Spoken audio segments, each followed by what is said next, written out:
muito tá difícil, porque eu sou incrível. muito fofo. Não, ele é um ursinho. Mas Ele eu tive- mesmo eu admite tive que ele dar- é um ursinho.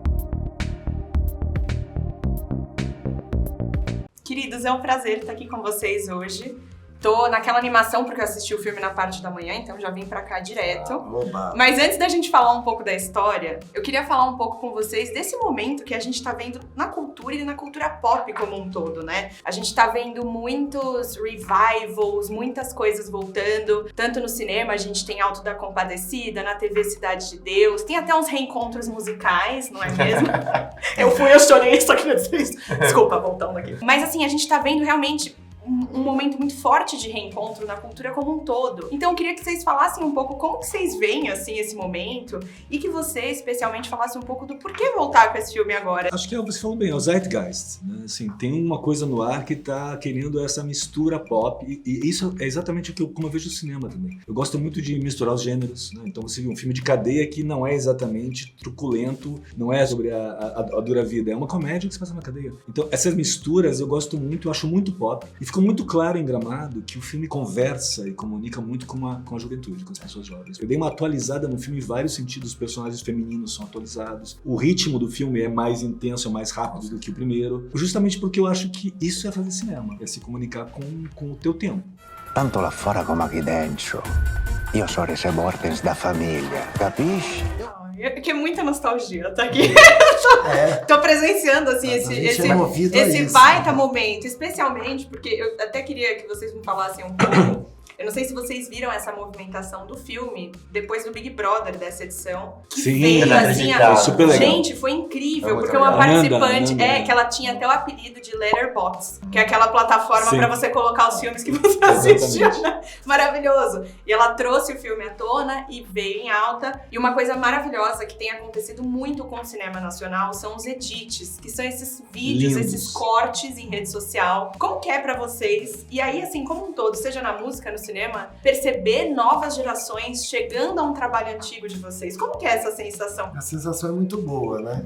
Porque é uma coisa que tem um registro afetivo, né, na memória das pessoas em relação àquela obra e aquelas coisas. E aí isso está vivo, né? E você traz de novo, o Marcos estava falando aqui que ele queria fazer um filme para adiante, que fosse além, e não fazer uma referência ou um filme voltado para o... Uma celebração do primeiro, não faria sentido pra mim. Então, nesse sentido, ele é um filme totalmente novo, mas tem os personagens contando essa história com o passar do tempo. A gente pega os personagens num outro momento, mais adiante. Então, é muito bacana porque tem essa memória afetiva. E o mais legal, que é você poder chegar nas novas gerações. Tem toda uma galera que vai conhecer agora o Estômago 2, vai assistir o Estômago. E depois eu acho que também tem essa saudade de gente que agora tem 50 anos, como é que era 30 anos. Então é legal ver justamente o etc. como é 30 anos depois, 20, alguns cortes são depois. maravilhosos, né? Realmente genial. Da putanesca, né? Do Macarrão Putanesca, aquela ceninha, eu já vi ela em, assim, dezenas de cortes diferentes. Ave Maria, puta vesga. Putanesca! Eu acho lindo isso. Quando alguém faz uma coisa dessas, eu me sinto homenageado, assim. Mas esse aspecto pop, eu acho que é uma das coisas mais legais, porque você encontrar a pessoa que viu o filme e ela vem dizer, cara, você que fez o Estômago, me conta. É muito bom ver o sorriso que o filme coloca no rosto das pessoas. Eu tentei fazer isso de novo. Eu tentei ver esse sorriso que você tá me dando agora, que eu acho uma das coisas mais bonitas de fazer cinema, é receber esse sorriso, assim, sem retórica. É muito bom. É muito Sei bom. lá em Gramado, realmente, a gente teve de primeiríssima mão lá com todo mundo, devagarzinho, mas depois explodiu mesmo. De novo, Estômago 2, o Poderoso Chefe, só se falava disso. Tanto que cinco quiquitos. Fidati di te. Muito bom. Inclusive, me contem, assim, porque o primeiro filme ele foi muito bem recebido, né, pela crítica, em Gramado mesmo. Vocês não estavam com um pouco de medo, assim, do segundo? Porque a gente sempre, né, sequência, existe aquele medo enorme. Como que tava a expectativa de vocês? Não, morrendo de medo, porque a gente sabe que as pessoas têm amor pelo filme, né? As pessoas gostam do filme, defendem o filme, e a gente não queria fazer o mesmo filme. Então, a gente não vai conseguir, evidentemente, deixar todo mundo satisfeito, porque é impossível deixar todo mundo satisfeito, e se eu deixasse todo mundo satisfeito, se eu fizesse a mesma coisa, as pessoas ficariam ainda mais insatisfeitas porque diriam mais do mesmo. né? Não quis fazer mais do mesmo, quis fazer um outro banquete, com um filme muito mais aberto, como eu falei, e também o filme foi para a Itália, foi para outros personagens. Internacionalizou, na verdade o público internacionalizou Exato. esse projeto, essa franquia, que já, você sabe que é uma franquia. Então a gente estava morrendo de medo. Estômago não foi um sucesso imediato. Ele falou. Ele foi se afirmando no boca a boca. Foi o público que fez o Estômago virar um cult. Não o foi... streaming ajudou depois Não, também até essa sobrevida. Não foi a crítica. Né? A Exatamente, crítica se dividiu. não. A crítica se dividiu no começo. Algumas pessoas adoraram o filme e viram na hora que ele ia virar uma coisa... Muitos não. Mas muitos não reconheciam, não entenderam a mistura de gênero. E depois ele foi se afirmando até que depois, quando foi feita uma eleição dos 100 melhores filmes brasileiros de todos os tempos, Estômago foi escolhido. Mas esse processo se deu com o tempo. Ele é muito louco que realmente, mais a galera jovem, pelo fato de repente não ter essa paixão pelo Estômago 1, adoraram o Estômago 1, mas não viveram exatamente. Eu acho que os jovens, eles gostam muito do tom do 1. O tom, o jeito que ele conta a história. Porque é pop. Se você pensar bem, o ritmo do 1 é um pouco mais lento que o 2, mas é uma história contada de maneira pop. Eu misturo os gêneros. Ele é uma comédia sombria, com bastante palavrão. Então, assim, é um filme que tem várias questões e parece que os jovens compram logo esse aspecto do filme. Enquanto que a outras pessoas veem outras qualidades. A grande atuação do João Miguel, dos demais atores, um lado, digamos assim, mais sutil da história, do oprimido que chega numa cidade e você vê a ascensão do herói oprimido. Que são aspectos de filme de arte. Aqui também fazendo aquela figura difícil. Gente, pra mim, toda vez que você faz assim uma coisa que flerta ali com o vilão, eu sempre fico fascinada. Porque pra mim, você é um ursinho. Sabe? Você me sabe, conhece, é um carinho assim enorme que eu tenho, sabe? É Titãs, toda a tua cara. Então sempre que eu vejo você nesse lugar, eu falo, gente, é muito tá difícil porque eu sou muito fofo. Ele é um ursinho. Mas ele eu tive que é um ursinho. Eu tive que dar uns chutes no Paulo.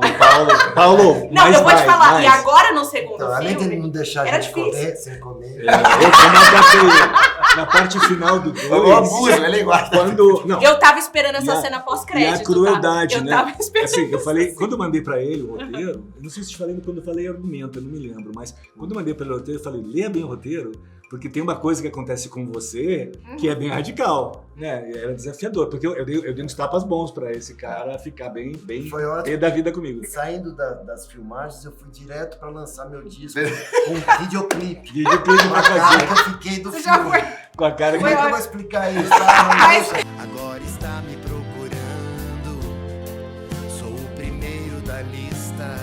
Mas me conta um pouco, como que foi pra você voltar pra esse papel? E uma coisa que eu achei muito curiosa, e não querendo dar spoiler da história, mas assim, eu senti que ele tava com uma compaixão ali nesse segundo filme. Pra mim, o tempo que ele leva até ele explodir ali dentro, eu falei, gente, mas ele tem muita compaixão. Eu falei, acho que é o Paulo falando mais alto.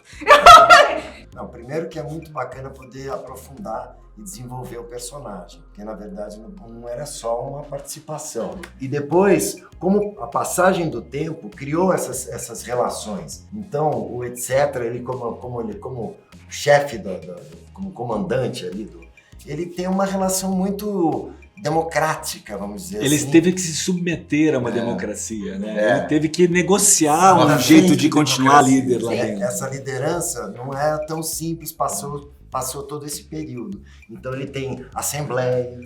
Exato. Sindicato. Mas você tem razão, ele tem uma coisa que depois numa cena entre o Dom Carolho e o Nonato se fala disso, ele tem dó. E isso não é bom pra comandar a gente. E foi uma coisa que aconteceu com ele. Quando ele não tem mais dó, quando ele pega no calo dele, aí vira. Aí ele volta a ser aquele vilão. Mafioso da Itália, Benedetto Carolho. Eu vou mandar esse italiano pro inferno. Como que não é briga interna, Alecrim? Tá com medo, Itália? Queria saber um boato aí de que talvez Estômago 3 possa vir aí. Então a gente tava almoçando com Quero saber, o claro. produtor italiano agora. Alexandre Ele quer fazer já o 4, né? Exatamente, Os italianos querem fazer o Pular. 4. Pra que fazer o 3? Vamos fazer logo o 4. Para os filmes, o recado está dado. A gente Aqui, ó, também, tá? deixou um hiato de tempo na história entre entre a saída de Dom Carolho da Itália, a vinda dele pro Brasil, tem alguns anos ali, que tem uma história que a gente sabe qual é. A gente já... Por que chegar na prisão? Por que ele tá preso? Porque a gente não revelou isso no 2, mas a gente sabe por que ele tá preso. E tem também, a história poderia ser justamente a continuação do final do 2, a parte final do 2 com... Aí eu não posso dar spoiler mesmo, porque seria a continuação. Então tem um projeto de 3, sim, mas evidentemente vai depender do sucesso do 2, né? Então vamos, primeira semana. Primeira semana. È na luta che si decide quem vive e quem morre. E um último pedido, queria que vocês falassem do filme em uma palavra, uma frase. Delícia. Eu vou usar a palavra que eu criei pro cartaz do filme. Na cadeia alimentar, ou você come ou é a comida. Muito bom. Vai encerrar com chave de ouro. Imperdível. E quando que estreia, gente? Por favor. 29 de agosto. Em todos os cinemas brasileiros. 29 de agosto, não esqueça, a primeira semana é fundamental. Vamos lá. É isso. Obrigada, gente. Muito obrigado. Porque nós sabemos que a vida é uma guerra e nós nos preparamos para enfrentá-la.